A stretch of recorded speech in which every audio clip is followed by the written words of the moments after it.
In the spirit of Mom's Day, it wouldn't be fun if people have watched the podcast this far as a little treat. If they're a mom and they come to you and they're a first-time customer and they subscribe to the I Love Fourways podcast show, would you give them 50% discount? Absolutely. Why don't we do that? Let's just. That'll be awesome. It's great to have the opportunity to discuss with somebody who is very clued up with flowers, and Peter's going to share some ideas and best practices, or making our Mother's Day just an extra bit memorable, and some tips and tricks from the expert himself. How long have you been doing it now for, Peter? I've probably been doing it for close to about 30 years.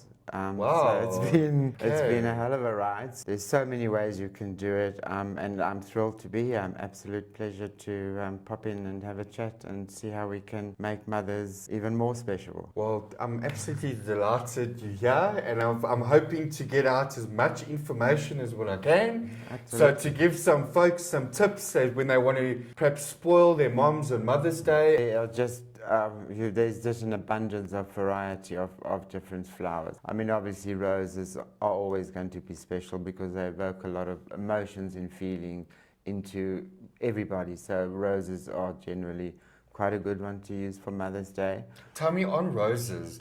We know the famous red rose. A different color roses. Well, is there roses significance? are red ones generally is obviously Love. for love. So that would be from a husband to his wife. Okay. So it still pertains to Mother's Day. Yes, and roses do have special meanings, like yellow, for instance. Yellow rose would be friendship. Okay. White roses, joy, purity, tranquility. Pink roses means joy, friendship. Purple rose, for instance, that is love at first sight. So if you've met somebody for the first time. Hey? Yeah, no, they're very, very beautiful, very unique as well. Sorry, Couple you of said roses. love at first sight. Yes. Purple roses. That's why you don't see them. Love at first sight. They come in a sort of variation, kind of a purpley lilac color. Yeah. So they've obviously gone with that name just to, so love at first sight, you give somebody purple roses. So that's roses. Thank you for the context about roses. That's a lovely little introduction. Next on the list, we want to talk Mom's Day. What do you recommend? As we go into winter, we start getting a lot more variety of flowers as well. Like for instance, these beautiful tulips I've got here. So these are like a variegated tulip. So tulips also come in different colors. You get light pink, cerise, you'll get a purple one, you get yellow, orange.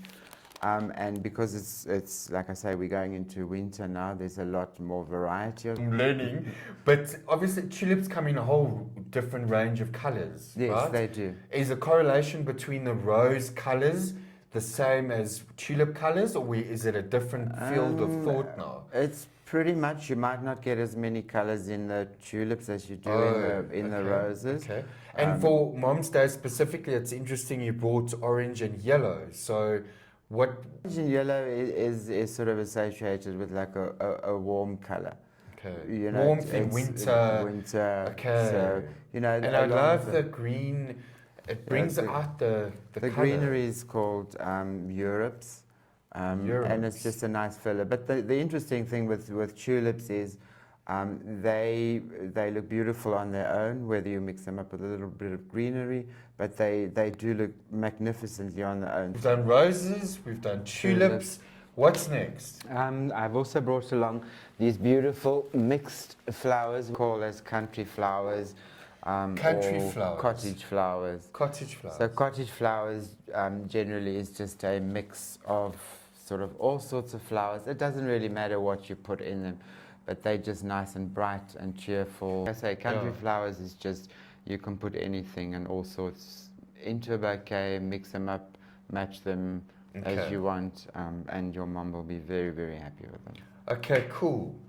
That's country flowers. It's country flowers All right. or cottage flowers. Cottage flowers. So is it country or cottage flowers? It's the same thing. Super. What have you got lined up for us next, Peter? So next we've got some beautiful proteas. I brought along the pink emperor. Grab one Okay. out there. This is infamous in South Africa. Yes, Okay, it's local to South Africa, and it's probably South Africa is known for its love of proteas. So it's kind of falls under the fynbos. It's Okay. also part of the protea Very family. South African. Very Okay. South African. Okay. So far, you've shared some fantastic little ninja tricks and Thanks very tips much. and what have you. So, what's next? What are you I brought along also some other flowers that are quite popular during the Mother's Day period, which are lilies, or St. Joseph lilies as we call them. St. Joseph. Okay, that's very St. long. Joseph Yeah? lilies. St. Joseph lilies. They also the kind of more on the top of the list of lilies, and then sunflowers again. Oh, sunflowers famous are sunflowers in South Africa. Yes, we love sunflowers, sunflowers. Peter. Yeah, no, absolutely. That should brighten up any mom's day. Yeah. So whether you know knee-high size or whether a No. grown adult, your mom will absolutely adore and love Seasonal? sunflowers. Excuse my ignorance, but They pretty remind much me. they pretty much throughout the year. Again, some months they get a little bit low in So availability. when's the best to buy sunflowers? What So month is the I'd best probably one? say the best to buy sunflowers would be from round about, I'd say February.